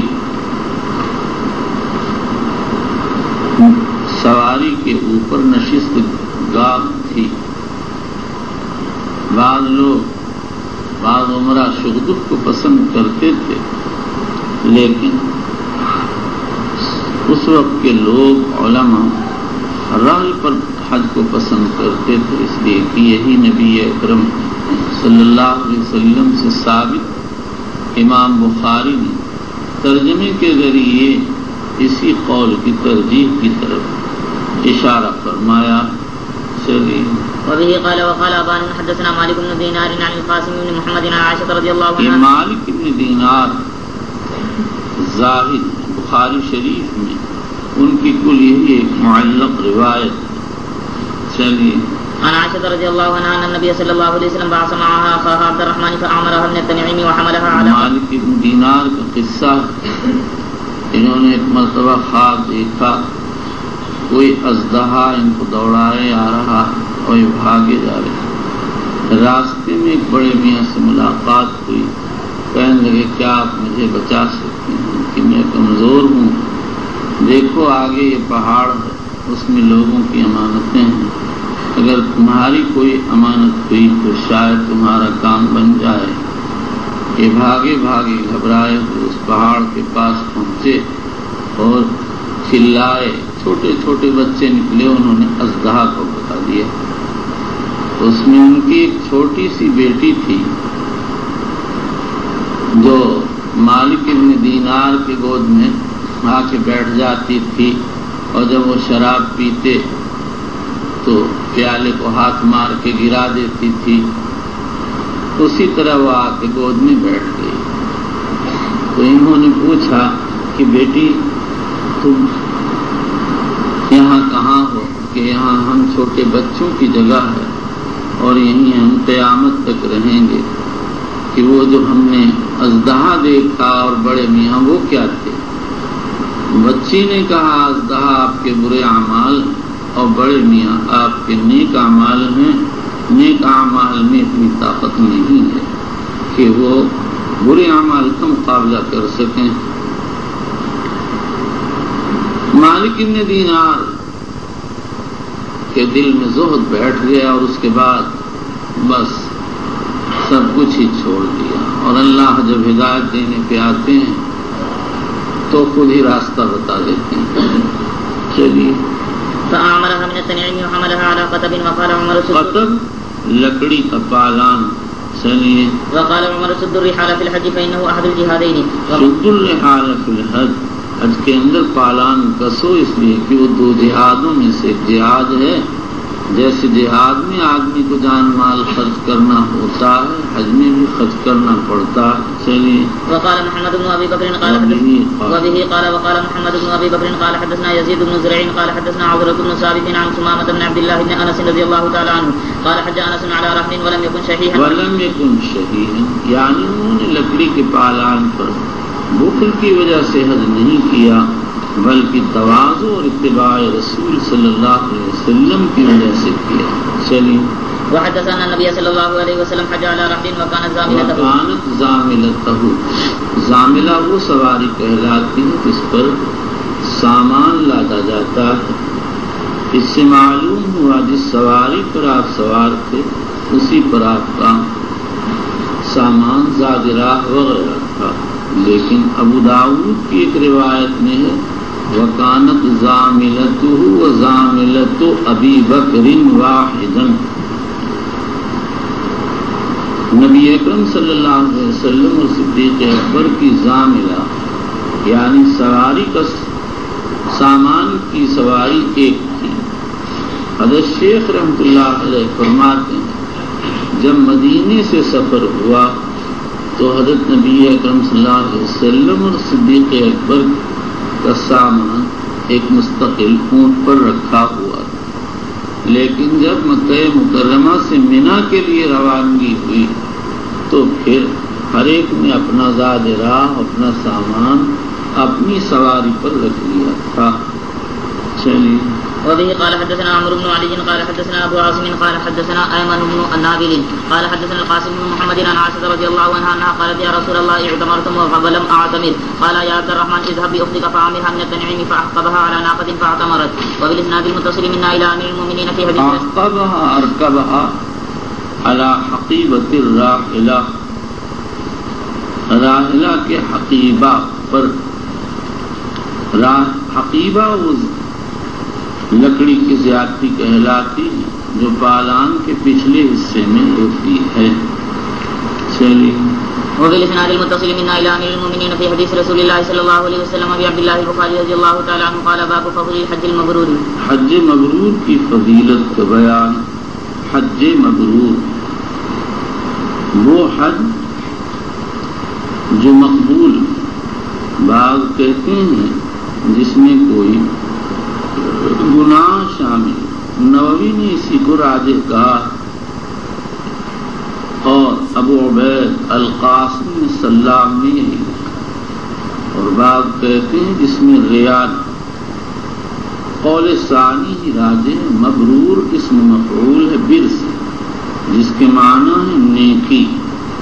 مبرور وہ حج کہلاتا ہے جو نیکیوں والا اور نیکیوں سے معمور ہو۔ نبی اکرم صلی اللہ تعالی علیہ وسلم سے بعض روایات میں منقول ہے کہ آپ نے بالحج کی تفسیر اطعام طعام اور افشاء السلام سے کی۔ اصل بات یہ ہے کہ حج میں زیادہ تر معاملات میں سختی ہو جاتی ہے اور لین دین میں ناگواری پیش آتی ہے، اور جب آدمی کثرت سے سلام کرے گا اور اپنا کھانا کھلانے میں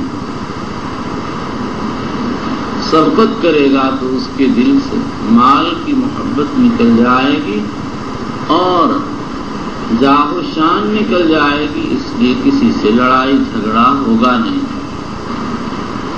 چلیے وبه قال حدثنا عبد العزيز بن عبد الله قال حدثنا ابراهيم بن سعد عن الزهري عن سعيد بن المسيب عن ابي هريره رضي الله تعالى عنه قال سئل النبي صلى الله عليه وسلم اي الاعمال افضل قال یہ بھی صفحہ 8 پر کتاب الایمان میں آ چکی۔ چلیے قال ایمان بالله ورسوله قيل ثم ماذا قال جهاد في سبيل الله قيل ثم ماذا قال حج مبرور وبه قال حدثنا عبد الرحمن بن المبارك قال حدثنا خالد قال اخبرنا حبيب بن ابي عمرو عن عائشه رضي الله عنها بنت طلحه عن عائشه رضي الله عنها ام المؤمنين انها قالت يا رسول الله نرى الجهاد افضل العمل افلا نجاهد کو افضل عمل سمجھتے ہیں۔ چلیے افلا نجاهد قال لا لكن افضل الجهاد حج مبرور لکن افضل الجہاد حج مبرور، لکن لام جارہ کنہ ضمیر، اور بعض روایات میں لاکن وارد ہوا حرف مشبہ بالفعل، اور بعد میں لاکن سکون نون کے ساتھ وارد ہوا حرف استدراک۔ چلیے وبه قال حدثنا آدم قال حدثنا شعبة قال حدثنا سيار أبو الحكم قال سمعت أبا حازم قال سمعت أبا هريرة رضي الله تعالى عنه قال سمعت النبي صلى الله عليه وسلم يقول من حج لله فلم يرفث ولم يفسق رجع كيوم ولدته أمه۔ جو اللہ کے لیے حج کرے اور کوئی بے حیائی کی بات نہ کرے، نہ کوئی خلاف شریعت کام، تو وہ ایسے لوٹے گا جیسے ماں کے پیٹ سے پیدا ہوا۔ سے معلوم ہوا کہ حج سے سارے گناہ معاف ہو جاتے ہیں۔ اس کے بعد اکثر حضرات تو کہتے ہیں کہ اس کا تعلق صغائر سے ہے، لیکن علامہ سرخسی، علامہ طیبی، ابن بزیزہ، ابن حمام وغیرہ کہتے ہیں اس سے کبائر بھی معاف ہو جاتے ہیں۔ قرطبی نے اس پر اشکال کیا ہے، لیکن حدیث کا اطلاق انہی لوگوں کی تائید کرتا جو کہتے ہیں اس سے کبائر صغائر سب معاف ہو جاتے ہیں۔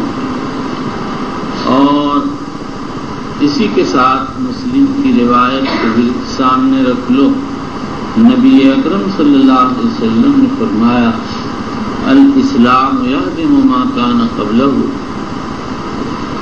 والحج یہدم ما کان قبلہ والہجرۃ تہدم ما کان قبلہا۔ اور ابن ماجہ میں ایک روایت تصریح وارد ہوئی ہے کہ نبی کریم صلی اللہ تعالی علیہ وآلہ وسلم نے عرفات میں امت کے لیے دعائے مغفرت کی تو اللہ کی طرف سے تبعات کا استثناء کر دیا گیا، حقوق العباد۔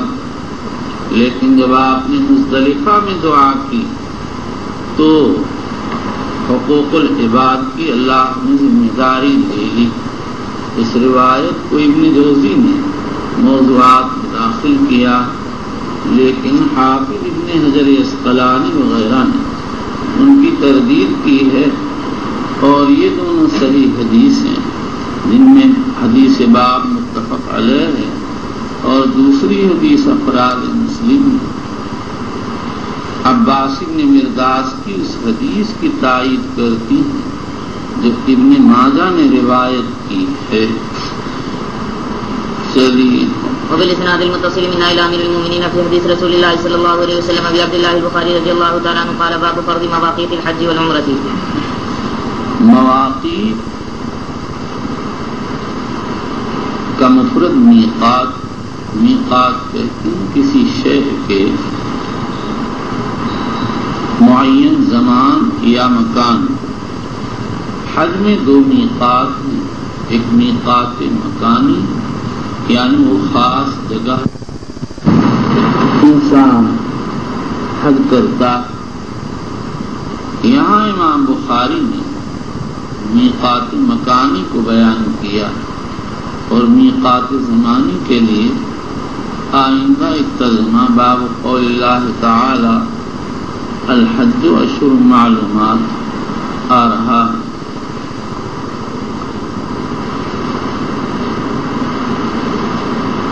حج کا میقات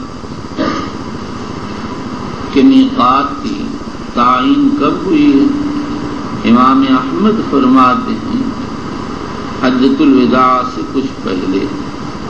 علامہ انور شاہ کشمیری نے حنفیہ کے حوالے سے نقل کیا کہ اس سے بہت پہلے توقیت ہوئی ہے، لیکن شاہ صاحب بڑے آدمی ہیں، بھائی کہیں دیکھا ہوگا، ہمیں تو کسی عالم کی یہ تصریح تک معلوم نہیں ہو سکی کہ حج کی میقات بہت پہلے مقرر ہوا۔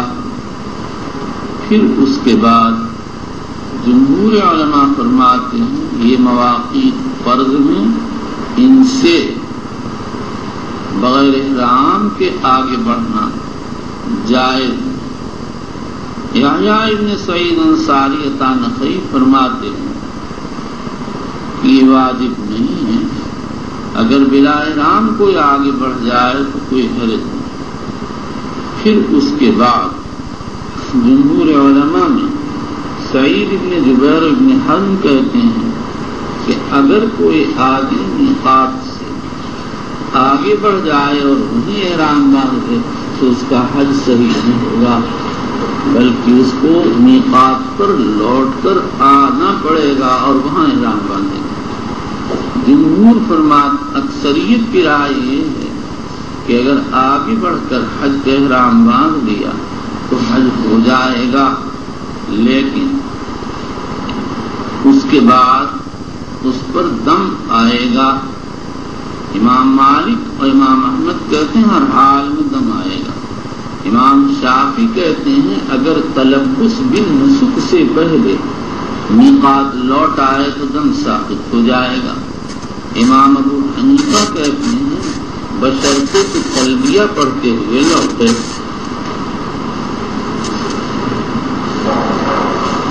چلیے وبه قال حدثنا مالك بن اسماعيل قال حدثنا زهير قال حدثني زيد بن جبير انه اتى عبد الله بن عمر في منزله وله فسطاط وسرادق فسالت من اين وله فسطاط سرادق، فسطاط خیمہ اور سرادق سرا پردہ، سرادق تعریب ہے اس کی اور اصل کلمہ سرا پردہ۔ سرا پردہ فارسی کا لفظ ہے، اس کے معنی وہ پردہ جو سرائے کے سامنے ہوتا ہے یعنی خیمے کے سامنے۔ عمرہ کا دستور تھا جہاں ان کے خیمے لگتے تو اس کے اطراف میں قناتیں کھینچ دی جاتی تھیں جو پردے کا کام دیتی تھیں، کسی کی نگاہ نہیں پڑتی تھی۔ فسألته من يجوز أن أعتمر قال فرضها رسول الله صلى الله عليه وسلم لأهل نجد من قرن ولأهل المدينة ذي الحليفة ولأهل الشام الجحفة وبالإسناد المتصل من أهل أمير المؤمنين في حديث رسول الله صلى الله عليه وسلم عبد الله البخاري رضي الله تعالى عنه قال باب قول الله تعالى وتزودوا فإن خير الزاد التقوى۔ امام بخاری رضی اللہ عنہ ابتدا میں اس آیت کو ترجمہ بنا دیا کہ حج کے پورے سفر میں ذات کی ضرورت پڑتی ہے، اگر کوئی زاد راہ نہ لے جائے تو دوسروں کے لیے بار اور پریشانی کا سبب ہوگا۔ اور بعض زاہدین اپنے کو متوکلین کہتے تھے اور زاد راہ نہیں رکھتے تھے۔ امام بخاری نے ان پر مجبور کی اور ان کی تردید فرمائی اور بتا دیا کہ قرآن حدیث کو زاد راہ لینے کا ثبوت ہی نہیں بلکہ امر وارد ہے۔ یہاں پر قرآن میں یہ فرمایا گیا تزودوا فإن خیر الزاد التقوی، اس فإن خیر الزاد التقوی کو تزودوا سے کیا مناسبت ہے؟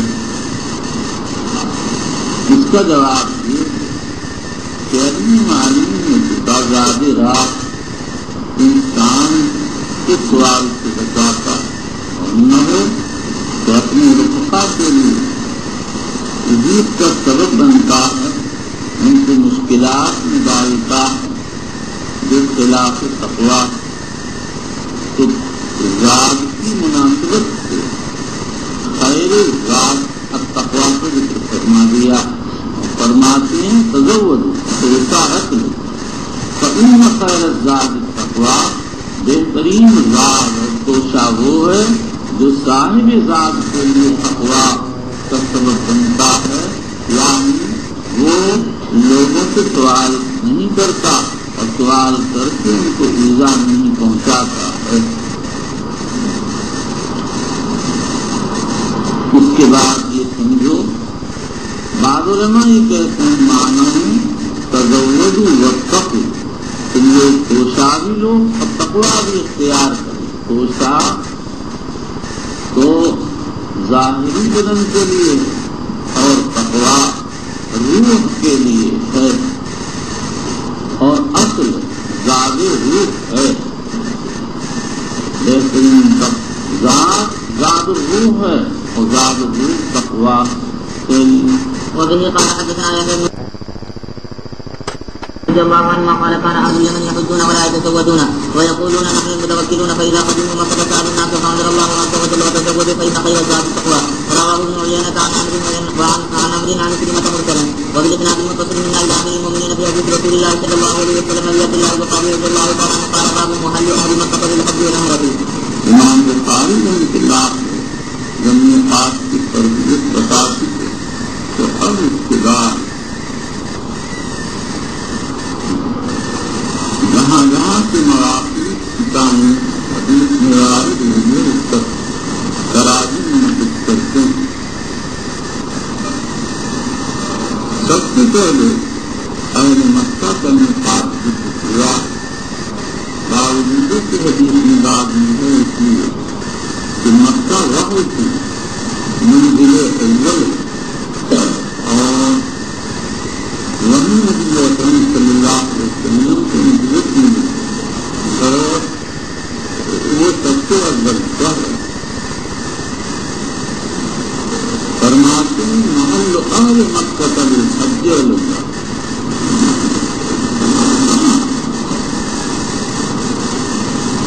مکہ کے حج عمرہ احرام باندھنے کے میقات تک رہے۔ محل ظرف کا صیغہ، اس کے معنی ہے موضوع رفع الصوت، اظہار معنی رفع الصوت، آدمی جو احرام باندھتا ہے تو بلند آواز سے تلبیہ کرتا ہے، اس لیے میقات کو محل کہا جانے لگا کہ لوگ وہاں احرام باندھتے وقت اپنی آواز بلند کرتے اور تلبیہ کرتے ہیں۔ حج کا میقات اور مکہ کا میقات حج عمرہ کے لیے جمہور علماء کے نزدیک الگ الگ۔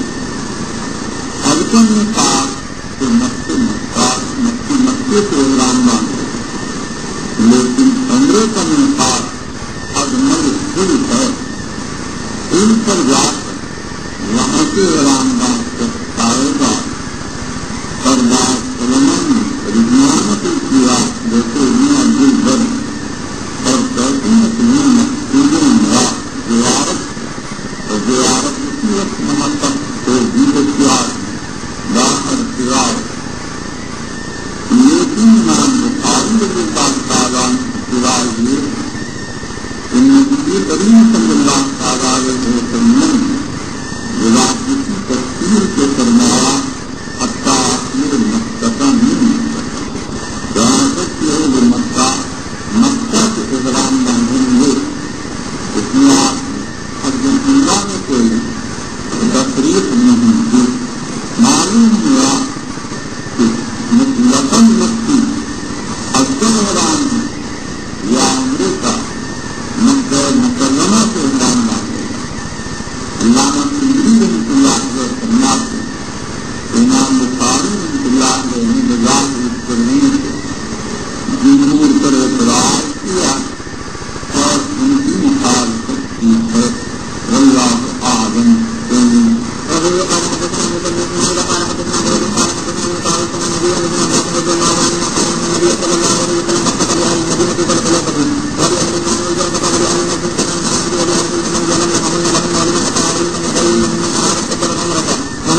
لفظ قرنی منازل قرن تعالی قاضی آپ سے کہتے ہیں دونوں ایک یہی حاصل دین بعض مقامات میں لیکن کتاب میں ابھی ان کی تفصیل یہ ہے کہ قرنی منازل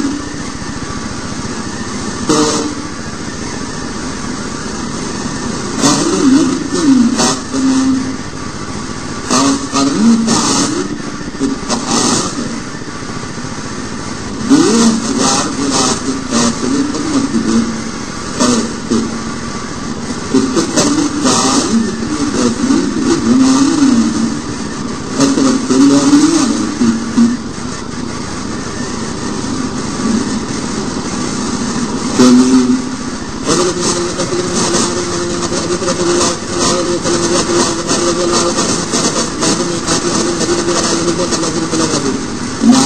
دوسرے نمبر پر مدینہ کے مقاصد پر کیا اس میں حضور صلی اللہ علیہ وسلم کا مقابل اور وہاں کی دوسری منزل ہے وہیں آپ کی مسجد ہے اور جمہور علماء کے نزدیک دوسرے درجے کا شخص ہے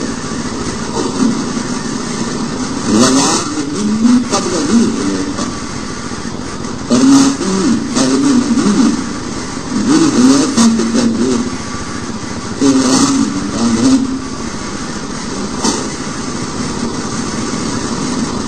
اور اس کی وجہ ہے کہ ذی خلیفہ 5 کے ملک ہے مدینہ سے واقع ہے